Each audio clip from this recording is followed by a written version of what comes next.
Estávamos na igreja no domingo quando meus pais, meus primos e vizinhos nos mandaram voltar para casa. Eles nos amarraram e o meu pai bateu na minha irmã mais nova. Nani e Nha são cristãs no Laos, um país de maioria budista, onde acredita-se que a paz é fruto da harmonia pessoal e na comunidade. Em algumas aldeias, os seguidores de Cristo são vistos como uma maldição, má sorte ou karma, pois ameaçam as crenças tradicionais. Eles estavam furiosos e queriam nos fazer voltar atrás, mas eu disse que nunca faremos isso, porque Jesus morreu por nós. E mesmo sendo difícil, vamos continuar crendo nele. Jovens cristãs no Laos, Nani e Nha enfrentaram a cultura local e decidiram seguir a Cristo. Os pais e vizinhos tentaram obrigá-las a deixarem a fé e as mantiveram amarradas por 4 dias. Apesar da perseguição, elas não negaram a Jesus. Eu lembro do que está escrito em Efésios 6, que diz que temos o escudo da fé para lutar nos dias maus. Eu uso esse escudo quando inimigos ficam contra mim. Eu estou segura porque eu tenho fé em Deus. Após serem ameaçadas, as meninas deixaram a aldeia onde viviam e hoje moram com o primo que as apresentou o Evangelho. Agora, elas recebem apoio da igreja para permanecerem firmes na fé. Orem para que minha família conheça Deus. A minha mãe já frequenta a igreja com a gente, mas meu pai ainda está muito bravo. Ore por eles. Eu preciso de sabedoria que vem de Deus para servi-lo e ter uma fé mais forte. Clame por mim. Ore para que eu consiga ler e escrever e assim ter acesso à palavra de Deus e memorizar os versículos da Bíblia. Quero me comunicar com Deus o tempo todo. Peça também para que toda a minha família conheça e aceite Jesus como Salvador.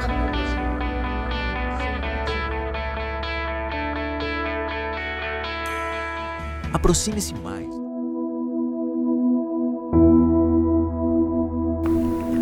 Olá, durante o nosso encontro de hoje você vai entender um pouco melhor sobre o motivo de nós termos iniciado com essa introdução de vídeo sobre cristãos perseguidos.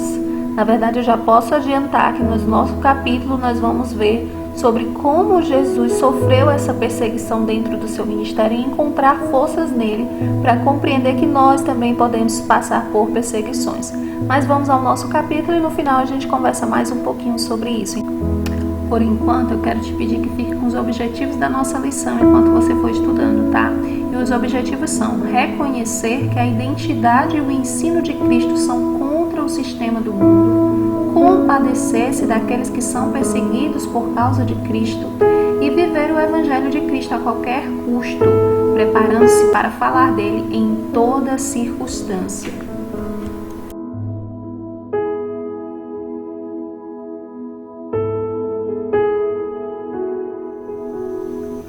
Vamos lá, mais uma lição. Então, nossa lição 7, capítulo 7 do Evangelho de João. Jesus e a festa das cabanas. O nosso versículo-chave, João 7, 37 e 38, tá? No último dia, o grande dia da festa, Jesus se levantou e disse em alta voz: Se alguém tem sede, venha a mim e beba. Quem crer em mim, como diz a Escritura, do seu interior fluirão rios de água viva. A afirmação que Jesus faz nesse versículo é que inicia aí uma grande contenda entre os seus opositores. Na verdade, essa contenda já tinha se iniciado bem antes, nos nossos capítulos anteriores, onde Jesus afirma que ele é o pão da vida, onde Jesus cura um paralítico, lembra? Jesus cura um paralítico no sábado, e não é pelo fato dele curar o paralítico que a gente tem aí um início de perseguição a Jesus, mas sim por ele ter feito no sábado, por ter ido contra a lei. Nós vimos isso nas nossas lições passadas. E durante a festa dos tabernáculos, ou festa da cabana, conhecido como tendas ou festa da cabana, inicia-se um outro ponto muito alto no Evangelho de João de perseguição a Jesus Cristo. A gente também tem nos próximos capítulos, no capítulo 11 especificamente, quando nós formos estudar, nós vamos ver que o ódio que se levantou contra Jesus, iniciando lá da cura do paralítico no sábado, né, esse ódio vem de maneira tão fulminante que eles planejam matar Jesus em todo o decorrer do seu ministério. Então, essa festa das cabanas era uma festa que fazia o povo lembrar-se de quando eles foram abençoados no deserto, como Deus deu a providência na época em que eles moravam em cabanas, né, que a gente pode ver como tendas, como na época também que tinha um tabernáculo, certo? Então, essa festa para eles até hoje, né, aqueles judeus mais tradicionais ainda comemoram a festa das cabanas. Então o povo ele se reunia todo, ia para a cidade fazer essa festa em memória de como Deus tinha dado providência no deserto, né? Enquanto eles moravam em cabanas, Deus deu a ele cordonizes ali na época de Moisés, né? O tempo foi passando e o Senhor ainda foi suprindo a necessidade deles. Então, em memorial, e também conhecido como uma festa para agradecer a Deus pela colheita, por tudo que eles tinham recebido do Senhor, as pessoas saíam das suas casas e passavam esse período das festas realmente em cabanas. Nessa época de Jesus, eles já estavam em formações de casas, mas para lembrar dessa bênção, eles faziam cabanas com folhas, folhagens, né, e montava toda uma cabana e passava o período da festa ou fora de casa ou nos seus telhados, né, que eram mais parecidos com lajes, para fazer esse memorial de agradecimento. Então é nesse contexto da festa dos tabernáculos, ou conhecida festa das cabanas, das tendas, é que se passa o nosso capítulo 7. A festa das cabanas, ela costumava durar 7 dias. Então eram 7 dias de festividades. Todo o capítulo 7 vai se passar durante 7 dias. E uma coisa interessante para a gente saber é que subiria a Judéia quem estivesse próximo, né? Era uma das leis ali deles, quem estivesse próximo, pelo menos num raio de 30 quilômetros, uma ideia de um dia aí de caminhada. Então os irmãos de Jesus, nesse início aqui do nosso capítulo, faz a pergunta se Jesus não vai subir para se fazer conhecido, mesmo não tendo chegado a hora dele ainda. Os versículos são bem claros. Mas essa pergunta é feita porque se eles, a questão óbvia, se eles estivessem dentro do raio dos 30 quilômetros, perto, era obrigatório subir para a Judéia para participar da festa.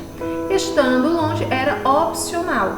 Mas os irmãos de Jesus, levados pela uma questão de incredulidade, né, eles fazem essa pergunta e questionam ao próprio Jesus se ele não vai subir para a Judéia para se fazer conhecido.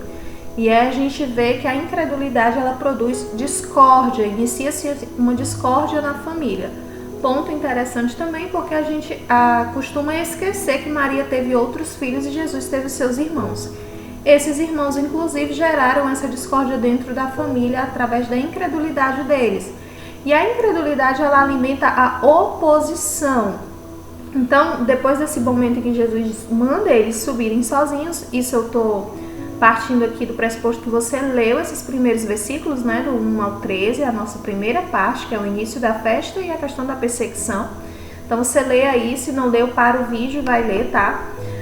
Os primeiros versículos do capítulo 7, do 1 ao 13, que é o que a gente está conversando aqui. Jesus diz para os seus irmãos que ele não vai e manda que eles vão na frente, né? Então eles vão na frente, Jesus aguarda mais um pouco e depois Jesus sobe à festa, porém em segredo. Nesse momento ele não se revela ainda, tá?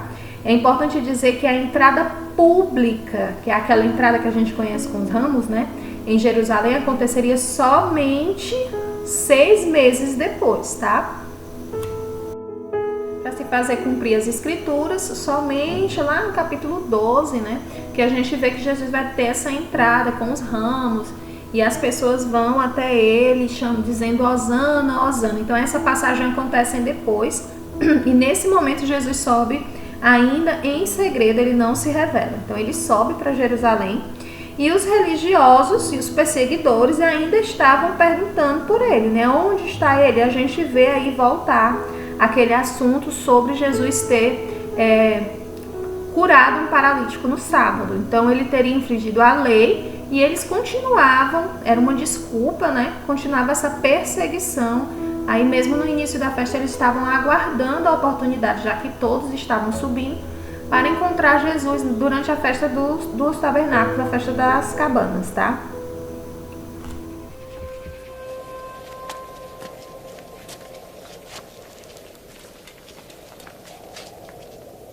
Como é que esse homem tem tanta instrução se ele nunca estudou? Minha doutrina não vem de mim mesma, e sim de Deus que me enviou. Se alguém está disposto a fazer a vontade de Deus, saberá se minha doutrina vem dele, ou se estou falando por mim mesmo. Aquele que fala por si mesmo está buscando o seu próprio prestígio. Mas quem busca o prestígio daquele que o enviou é verdadeiro, e nele não há falsidade. Não foi Moisés quem lhes deu a lei? No entanto, ninguém obedece à lei. Porque querem me matar. De fato me conhecem? E sabem de onde eu sou?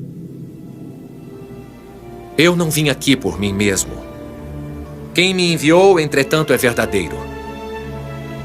Não o conhecem, mas eu o conheço. Porque eu venho junto dele. E foi ele quem me enviou. Então tentaram prender Jesus.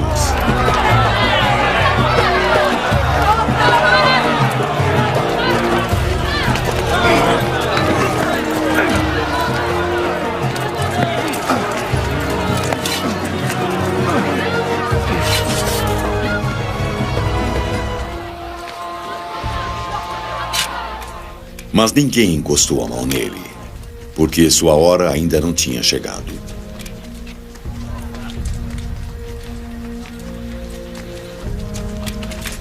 Muitas pessoas do povo acreditaram nele. Quando o Messias vier, será que vai fazer mais sinais do que este fez? Os fariseus ouviram que a multidão murmurava essas coisas sobre Jesus, e os fariseus e os principais dos sacerdotes mandaram servidores para o prenderem. Então é possível a gente ver que Jesus não entrou em secreto lá no começo do nosso capítulo por medo ou por omissão. Pelo contrário, ele entrou por uma forma estratégica, porque nesse segundo ponto, né, na nossa metade da festa aí, Jesus começa a colocar a mensagem que ele veio trazer, e ele faz de uma maneira muito improvável, né? Ele já começa se expondo, falando sobre que a mensagem provém de Deus. Ou seja, ele diz, olha, eu trago a mensagem de quem me enviou. E aí o grande questionamento era porque os rabinos era comum ensinarem ali. Eles podiam achar que era mais um mestre ensinando, mais um rabino. Porém, enquanto os rabinos não tinham autoridade, diziam assim, segundo Deus disse, né, assim disse o Senhor, Jesus tinha autoridade para dizer que a mensagem provém de Deus que o enviou. Então ele usa na primeira pessoa, né? Ele diz, eu lhes digo. E isso só aconteceria porque ele estava afirmando ser o próprio Messias. Então a mensagem provém do próprio Deus. E eles encontram pontos para perseguir Jesus também dentro da sua mensagem. Mas outro ponto que traz aí nos nossos versículos 14 ao 24 é que a mensagem é para os que querem fazer a vontade de Deus. Quando existe disposição para obedecer a Deus, a névoa que cega o nosso entendimento, ela vai desaparecer. A Bíblia é muito clara, inclusive ainda no Evangelho de João, capítulo 14, que aqueles que o amam, esses vão obedecê-lo, guardar os seus mandamentos. É a forma de provar o nosso amor para com Deus. O nosso terceiro ponto aí da questão da mensagem que Jesus coloca ali no pátio, frente a todas as pessoas de maneira muito ousada, é que a mensagem ela vem para glorificar somente a Deus. E aí a gente tem o nosso versículo 18, né, que você pode pegar a sua Bíblia. Quem fala por si mesmo está procurando a sua própria glória, mas os que procuram a glória de quem o enviou, esse é verdadeiro e nele não há injustiça. Esse é o nosso versículo 18. Então, a mensagem vem para glorificar somente a Deus. A mensagem, ela também vem escancarar a hipocrisia dos descrentes. Como assim, Priscila? Jesus traz à tona a questão de que ele foi acusado de curar o paralítico em pleno sábado, então ele infringiu a lei. Mas a gente também pode ver a extrema hipocrisia desses religiosos, que a mensagem, né, a palavra, a lei de Moisés dizia não matarás, e eles procuravam matá-lo. E Jesus, de uma maneira muito clara, os confronta quanto a isso. Então, ao longo da festa, nós já vimos aí o início desse momento em que Jesus é perseguido e ele entra, né, de maneira oculta na festa. Em seguida, ele lança a sua mensagem ali no pátio mesmo, de maneira muito clara, se revelando quem ele é, mostrando que ele não se omitiu por medo, mas por uma questão estratégica, e ele não tinha medo daquela perseguição que estava acontecendo, tanto que ele confronta a hipocrisia. E nós entramos aí no momento do debate, lembrando que essa festa durava 7 dias, então não é em um dia que tem todos esses acontecimentos, está registrado em um capítulo, mas são coisas que aconteceram no decorrer de 7 dias. E ao longo dessa festa, a gente vai ver nos versículos 25 a 36, acontece aí uma questão do debate. Esse debate ele surge nada mais, nada menos do que pela falta de certeza da identidade de quem é Cristo, né? De quem era esse Messias, de quem era Jesus. A identidade de Jesus para eles não era tão clara.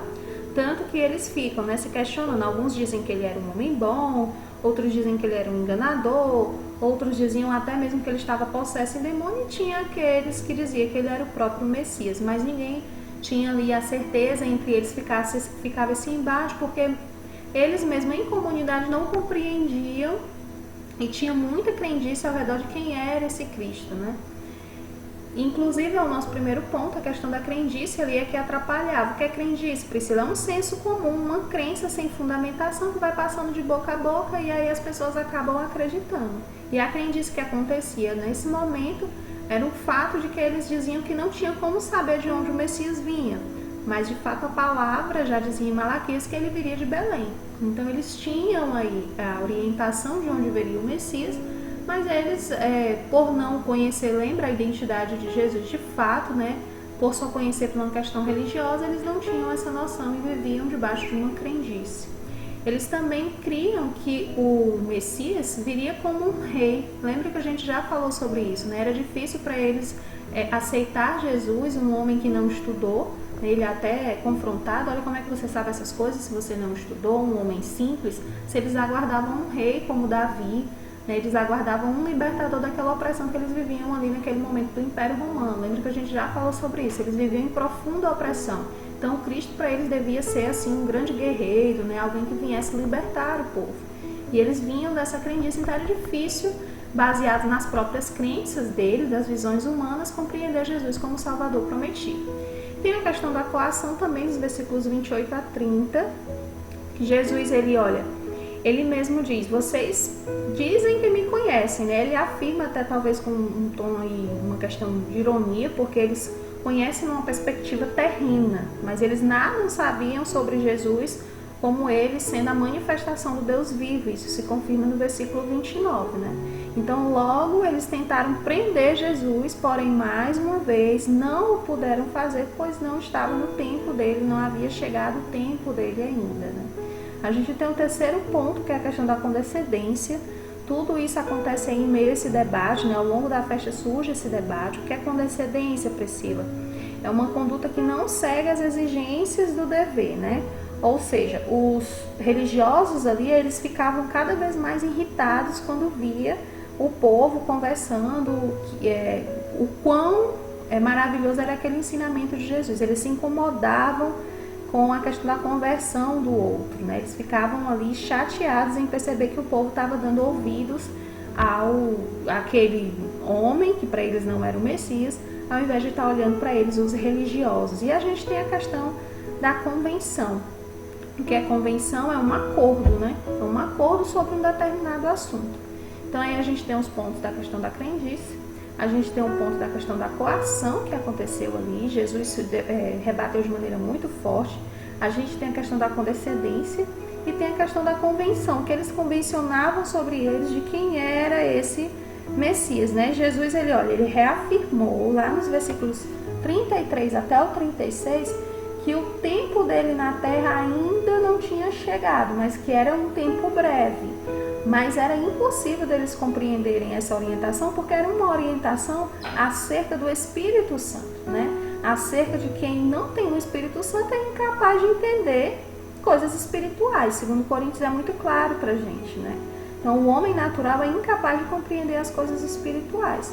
A questão é que aqueles religiosos, eles estavam convencionados, né, às crenças judaicas, eles entendiam ali como a verdade deles e não compreendiam de fato quem era Jesus. Então esse aí é o grande entrave que eles têm para compreender, para aceitar quem é Jesus, porque eles tinham essa convencionalidade entre eles, que seria um rei, um libertador muito diferente do que eles viam ali. Eles esperavam alguém que viesse libertar, que viesse como um grande guerreiro aí, como um grande libertador, um grande rei para libertá-los da opressão do Império Romano. Então era um dos fatores. Além disso, né, por convencionar, por ter as suas próprias expectativas sobre Cristo, eles não acreditavam que ele poderia ser o próprio Deus, não acreditavam nas suas afirmações, ou seja, eles não tinham compreensão da identidade de fato de Jesus, que é o que nós temos tanto estudado, o valor de compreender a identidade de Cristo.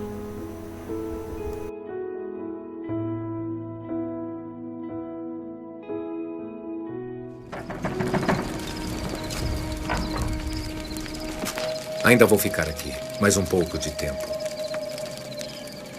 Depois voltarei para aquele que me enviou. Vós me buscareis e não me achareis.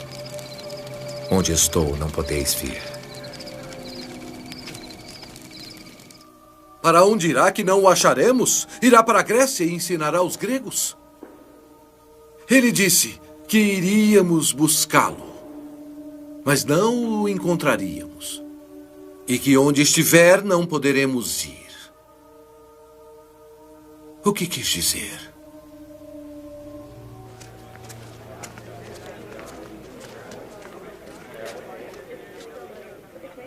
Por que não o trouxeram?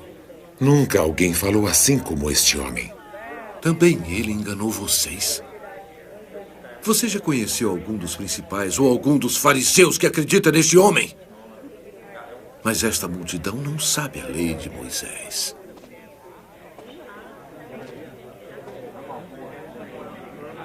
E por isso são malditos. Um dos fariseus do local era Nicodemos, o homem que de noite fora ter com Jesus.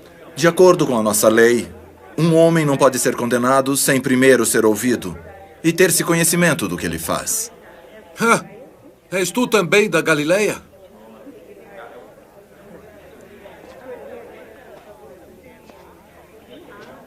Examina as Escrituras e verás que da Galileia nenhum profeta surgiu.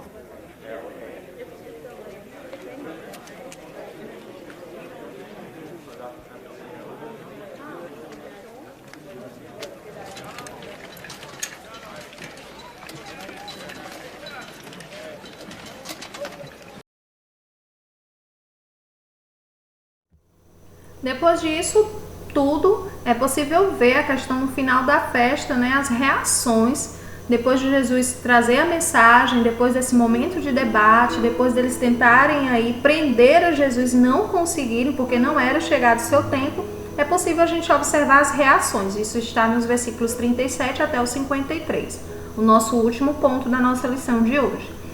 Então Jesus ali, ele afirma, olha, se alguém tem sede, venha a mim e beba. E uma forma interessante de nós pensarmos será que existe dúvida acerca da identidade de Jesus por nossa parte? Porque Jesus diz que ele é essa água, que se você beber, né, venha a mim, se você tiver sede, pode vir a mim, beba dessa água, que de vocês fluirão rios de água viva. Pensando bem, gente, quando a gente tem sede, né? Qual é a tendência, se você não tiver essa água? É aumentar essa sede ou diminuir? Então você pode fazer essa avaliação, eu posso fazer essa avaliação na minha vida, né? Jesus falou em Jerusalém o que havia dito lá na Galileia, no capítulo 6, né? Porém, ele acrescentou uma nova afirmação. Quem crer em mim, como diz a Escritura, no seu interior fluirão rios de água viva. Forte referência também à vinda aí do Espírito Santo.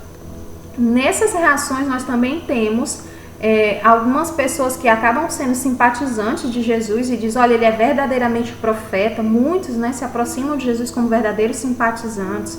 Outros apontavam a verdade e diziam, ele é o Cristo, né? Outros perguntaram, por um acaso o Cristo virá da Galileia? Lembra que eles tinham essa crendice de ninguém saber de onde viria Cristo, mas de fato não era assim, a Bíblia já era mais clara.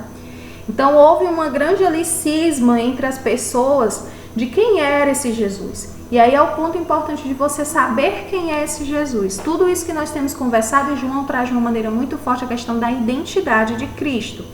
E o nosso segundo ponto, que eu já mostrei aí, é a questão da oposição por causa da identidade de Jesus. Os sacerdotes e fariseus perguntaram aos guardas, né, quando mandou eles lá, olha, vai lá, prende-os. No retorno, eles perguntam, por que vocês não o trouxeram, né? Estão aqui de mãos vazias? Por que você não prendeu Jesus?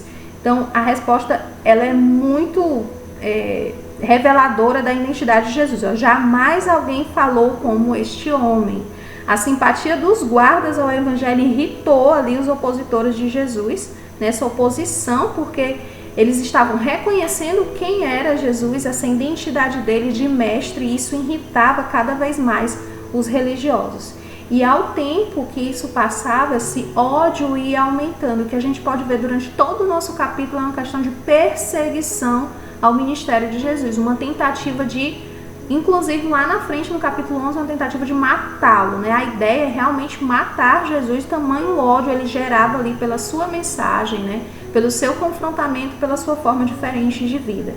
Tanto que Nicodemos, ele vem em argumento, olha, como a nossa lei, né, julga sem primeiro ouvir, não é primeiro ouvir e depois julgar, para depois a gente fazer, né, ali uma sentença, se vai absolver ou vai condenar. Mas a ideia deles era não dar chance, porque o ódio já estava fulminando e a perseguição já era de maneira muito forte. Uma coisa que a gente pode pensar aqui dentro da nossa conclusão da nossa revista, né, do nosso capítulo de hoje, é como durante todo o capítulo 7, Jesus ele é perseguido, e perseguido a preço de ódio. A gente já vem desde o início do ministério apresentado por João, de Jesus Cristo, vendo o quanto aqueles religiosos ficavam procurando situações para acusá-los. E isso não era porque ele era um homem que causava ali grande movimentação, mas porque ele afirmava ser Deus, por ele ter autoridade e por ele estar confrontando os próprios ensinamentos ali deles, que eles viviam de maneira tão enrijecida. Talvez para nós, né, que vivemos em um país livre, um país democrático, isso é muito difícil de imaginar, essa questão das igrejas perseguidas, a igreja que sofre a perseguição assim como Jesus sofreu essa perseguição religiosa dentro do seu ministério, né? Para muitas pessoas no mundo atual, se converter ou renunciar à sua fé, né, ou não renunciar à sua fé, pode significar a perda de um emprego, o abandono da família ou a violência dentro da própria família, perder seus bens, os direitos básicos, alguns até prisão, tortura, mutilação. Isso ainda existe, gente. E nós somos meio que apáticos a essa situação, né? Em vários países é proibido o acesso à Bíblia, a reunião para realizar os cultos, a evangelização, a conversão. Muitas pessoas ainda se arriscam tudo por amor a Cristo. E a Bíblia ela já nos avisava, né? Ela já nos avisou que haveria perseguição. Mateus 24 diz isso. Então, se acontece, é porque o Evangelho incomoda. A mensagem de paz e da salvação em Cristo, ela se opõe à força do pecado que domina esse mundo. E era exatamente o que aconteceu aqui em todo o nosso versículo 7. A mensagem de Jesus era totalmente oposta àquele ódio que os religiosos tinham contra ele, a forma como eles viviam de maneira tão tradicionalista, legalistas, que esqueciam de até mesmo fazer o bem, que questionavam a cura durante um sábado, né? Questionavam a identidade do próprio Jesus, movidos pelo ódio.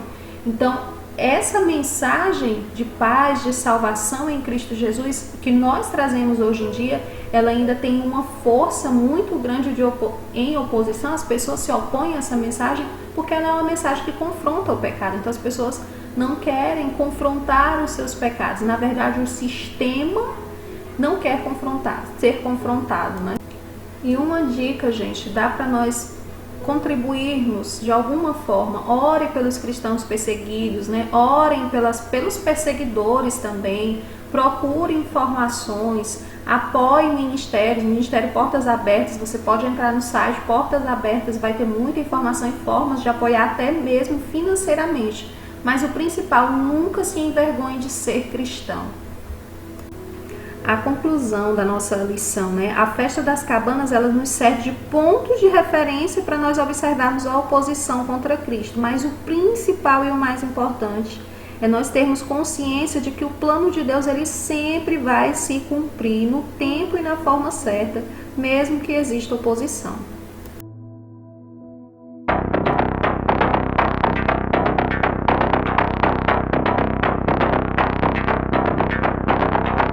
Em 2021, o número de cristãos perseguidos aumentou mais uma vez. Atualmente, mais de 340 milhões de cristãos são perseguidos no mundo. Isso representa muito mais que a população total do Brasil. E ainda assim, eles permanecem invisíveis e desconhecidos para a maioria. Diante dessa realidade, a Portas Abertas apresenta a Lista Mundial da Perseguição 2021, um ranking que identifica os 50 países mais hostis aos cristãos. Países que, ou por meio de estruturas políticas ou discriminação, têm como objetivo abalar a igreja local e eliminar o cristianismo de sua história. Autoridades, famílias e comunidades inteiras colocam pressão nos cristãos para que eles recuem e desapareçam. Neste ano, a lista apresenta pela primeira vez apenas 2 níveis de perseguição: extrema ou severa. A pandemia acentuou a vulnerabilidade que cristãos perseguidos enfrentam diariamente. Em países como Índia, Paquistão, Bangladesh, Iêmen e Sudão, a Covid-19 foi o catalisador da repressão aos nossos irmãos. Cristãos de áreas rurais, por muitas vezes, tiveram ajuda negada por causa de sua fé e ficaram sem acesso a alimentos e medicamentos. Já na América Latina, grupos do crime organizado consolidaram seu controle através das restrições da pandemia. Líderes cristãos que iam contra as vontades de tais grupos foram ameaçados, assaltados ou até mortos. Com isso, o México retorna ao ranking. Novos países entraram na lista 2021. Comores, que negou a liberdade religiosa aos seus cidadãos, e a República Democrática do Congo e Moçambique, que têm sido alvos recentes da violência dos grupos extremistas islâmicos armados. Depois de 5 anos, a Nigéria voltou ao top 10 como o país mais violento para um cristão. Grupos extremistas como Boko Haram e pastores de cabras Fulani continuam atacando, sequestrando e abusando cristãos impunemente, principalmente as mulheres e crianças.